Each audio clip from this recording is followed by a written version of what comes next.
Hey, what's up? Welcome to another episode of Beyond the Field. I'm joined here today by James. I'm Ryan. We're talking about Kobe Bryant today. A very well-known, iconic figure in the sport of basketball, but also a well-known Catholic that is also a very big part of his life, and that's what we're going to touch on today, his faith, kind of how it's guided him and brought him through some difficult times in his life.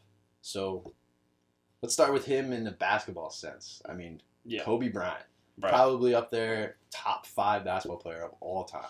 Yeah, he's one of the athletes in this Beyond the Field series that most of you probably already know. From the name, you know what he's done and his accomplishments, so we don't really have to dive too much into that. You just know the prominence of him as an athlete, of course, just straight up. So it's actually going to be kind of cool to dive into his faith. Of course. Because everyone knows the athlete Kobe Bryant. Definitely. A very small percentage of people know the man of faith of Kobe Bryant. Of course. You know what's funny? Growing up, I was never a fan of Kobe Bryant. I'll put that out there right now. It wasn't until after his career and after his retirement that I actually started to, see who he was as a person. Yeah. But I remember as a player, we always used to, that was a common joke. It was oh, Kobe Bryant never passes the ball. Yeah, right. No, we all kind of felt the same way. Exactly. Me, you, Andrew, Jonathan, he is a very determined and passionate guy. Mamba mentality. Mamba mentality, yeah. Couldn't say that. Like that.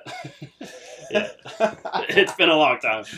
Yeah, but Mamba mentality is still used today. When people are clutch or they, I don't know, just have that killer instinct during the game. It's oh, he's got that Mamba mentality. Yeah. And so it's that's how much his athletic legacy just carries on. Of course. And you throw anything into a garbage pail, you're going to yell Kobe. Right. Yeah. No doubt. That'll live forever. Of course. Yeah. So Kobe Bryant as a person, let's talk about that, because basketball, you can appreciate his skills all day long. As a person, he's been through a lot of trials, a lot of difficult situations, and things that I think deterred me from really appreciating him more as a player was because of those situations that I was aware that he was in. Yes. So first was, of course, when, I guess this was around 2003, I think it was, where there was allegations of just his unfaithfulness to his wife from the beginning, right? First off, and the rape allegations. And that's very big and large. And it's an issue that you could run away from or embrace and kind of take head on. And that's something that Kobe did. Yeah. And that situation really helped him dive further into his faith as a Catholic. Yes. So, and it's things that, like you said, we're figuring out more after the fact, because there's, that sexual assault allegation, troubles with his marriage, the potential divorce. And this was all, as this was unfolding during his career, it was just so easy to label him as you wanted to during that time. Sure. Of he's this crazy work ethic athlete that's kind of a bad teammate at times. People didn't like playing with him because he was so intense. And then these things come out of off the field stuff, and it just adds to the fuel of man, Kobe Bryant's not a great guy, wouldn't like to be around him that much or be close with him. And now after his passing, all of this stuff is coming to light about how he handled these things and where his faith was during this journey, as we're all looking from the outside and saying, man, how could he do this, or how can he handle things this way? But it took his passing to bring this to light. Which is more so than it was. Exactly. To me, yeah. And things that, I'm enjoying that we're talking about Kobe Bryant as well, because I like that we're, highlighting someone who had, brokenness or had issues, right? Yes. Father Mike Schmidt talks about that a lot in the Bible in a Year podcast. Our faith, us as humans, we're broken, and it's our faith, it's God's love that will heal us and really help us. And here we are sitting there, the perfect person, be the one to cast the first stone, right? He made mistakes. We all make mistakes. Obviously, that mistake was a lot larger than what maybe you and I might be making mistakes with. But there was a problem, and it was an issue that he had to deal with. And what he did, and we highlighted that, was he dove into his faith. And the biggest thing that he said that he did was he went and spoke to his priest. And that's so key in like our faith as humans, and what we can really like lean on is like other people. It's hard to do all these things alone, like on your own. So if there's someone who who has strong faith, or a parish priest that you can go talk to, like those are going to be the people that are going to help like lift you up and like help guide you along your path. And the cool thing that I read from that article about Kobe and the situation that he was in, the priest basically said to him, okay, did you do this? Like, was this, did you do it? And he was like, no, of course not. Like, I did not make this sin, this grave sin. Although, right? And he said, okay, put it in God's hands. That's all you can do. Yeah. And that's something that, like, I think we can all learn from, where it's like there are things that are going to be out of our control, or mistakes that we might have made. But if we just trust in the Lord and put everything in his hands and do the best we can in each moment, like, God will take care of it, and he will fix and heal our brokenness. Right. Yeah. No matter the platform that you're on, or how grave the sin is, it's like, it's a lesson that Kobe Bryant, like, just a celebrity athlete, very tough sin to deal with, brought it to God. Us in our normal everyday life, sins that people don't even know about or realize that we're committing, we still bring to God, and we still put it in his hands. So yeah, good perspective with that.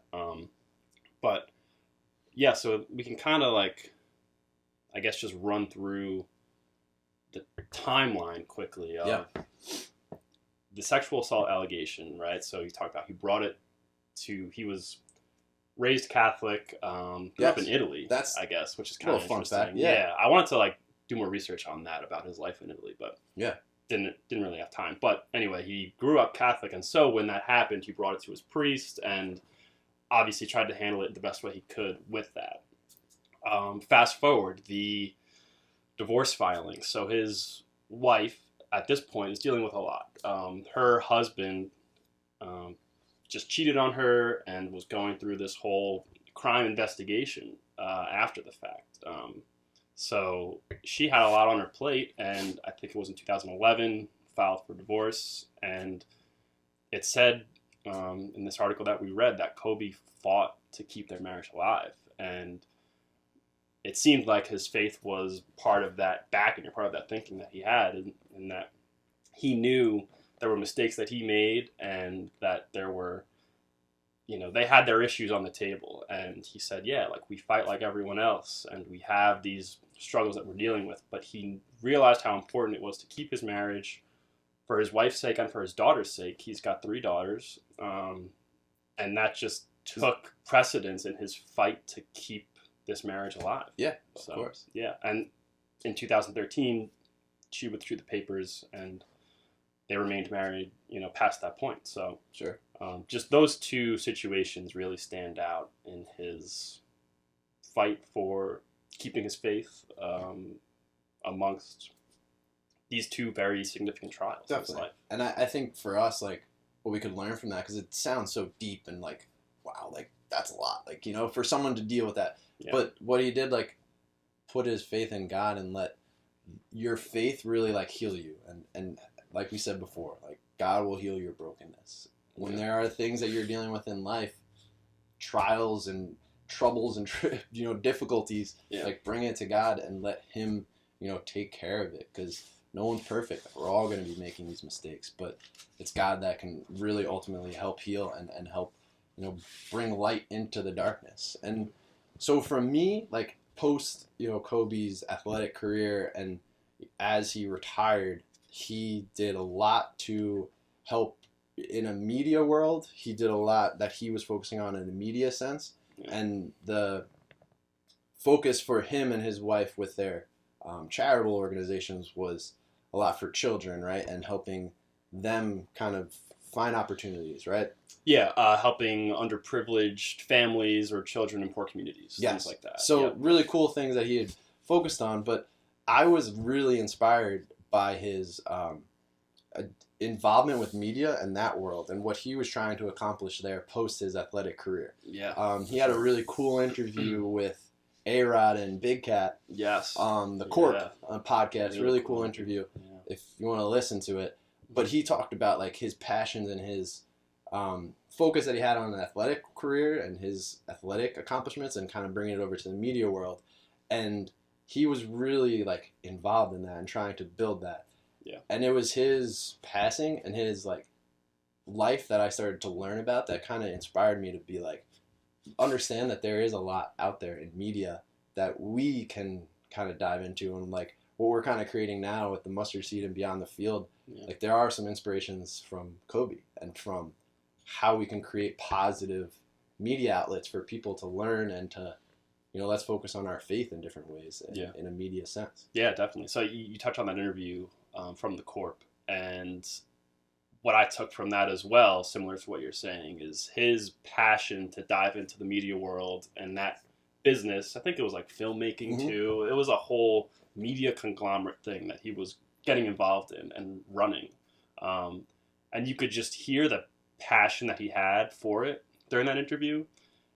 And it made sense because we knew the passion that he had as an athlete and as a player. Mm-hmm. And so you're like, all right, this makes sense. It's carrying over to his post-basketball career. Yep. And that just makes me think of the commitment or passion that he probably had towards his faith when it became so important to him in those two big, times of trouble in his life that we just talked about. So I know it's not something that we can now really, there are people that knew him well that can speak to it, but we'll never really know how passionate he was if he like translated the same passion he had during practice every day with his teammates and then going to church. But I can't help but think that it correlated. Of course. With the way that he was going hard at workouts and in practice and preparing for the games, he had the same mindset with his faith and just grinding through what it meant. What it meant to be a Catholic, sure. And how to keep that important in your life. Yep. So I like to think about that and what that was probably like. Oh, of course. For him. And there were a lot of notes that came, like he was a daily mass goer, towards the end of his life, which was highlighted on in the article again that we listened to, that we read before. Yeah. So that's inspiring, right? Like that's something that I think can offer a lot of value for us, is that at the end of the day, these trials that we have in life, like life can be very difficult, right? And our faith is sometimes not easy for us, right? Like we embrace our faith, but we realize that sometimes it's not the easiest or the easiest thing to... It's not the most clean, I guess, throughout your life. It's not a clean road. It's very bumpy. Exactly, exactly. So. But what can help you along that path is like being at Mass and listening to God and relying on priests and other people of faith that can help guide you and shape you and build you up when you feel like you're down. So out of all like that we've talked about, I think what we can learn the most from Kobe Bryant is that, there's going to be difficult situations that we will be in. And there are going to be times where we might make choices and decisions that we wish we hadn't made.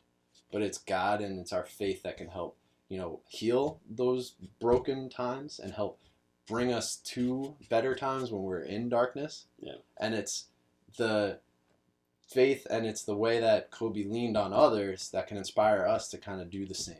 To, lean into God, lean into church, lean into Mass, lean into your priests, and let them all build you up as well. So there's a lot of like cool, inspiring things that we can get from Kobe that's not just athletic aspirations or media like life aspirations, but really faith aspirations as well. Yeah, definitely. And taking it, like we were saying, on that big scale that he's on, the big spotlight and everything, and bringing it down to our level. It's the same. It's the same struggle and commitment and, the need for that faith in those times is the same. Definitely. It's just seen in a different light in his life and seen differently in our lives. But of course, it's the same struggle, the same battle and grind and commitment, and I'm sure he loved every day of it. Definitely. Like he committed his life to it. So yeah, really cool. I gotta ask you then, where do you rank Kobe Bryant?